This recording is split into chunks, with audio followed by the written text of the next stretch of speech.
Hello everyone, আজকে আমি taro card reading দেবো যে আপনার কারেন্ট ফিলিংস কী দেখা যাচ্ছে, আপনার পার্টনার আপনার সম্বন্ধে কি ভাবছে সেটি নিয়ে আমি আজকে রিডিং দেব।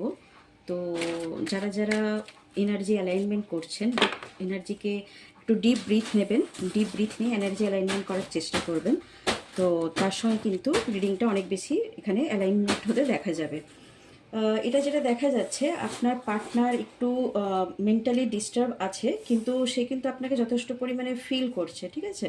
সে আপনাকে মিস করছে, বা তার পুরনো স্মৃতি যেটা দেখা যাচ্ছে সেটাকে নিয়ে অনেক বেশি চিন্তা ভাবনা করছে। আপনার সম্বন্ধে যে টাইমটা আপনারা দুজনে কাটিয়েছিলেন, তো সেই টাইমটাকে সে যথেষ্ট পরিমাণে মিস করতে দেখা যাচ্ছে, কিন্তু সে কোনো কিছু ব্যাপারে একটু স্টাক হয়ে আছে। তার মাইন্ডে বিভিন্ন রকমভাবে একটু টেনশন হতে দেখা যাচ্ছে, কিন্তু সে আপনাকে যথেষ্ট পরিমাণে ফিল করছে বা আপনাকে মিস করছে।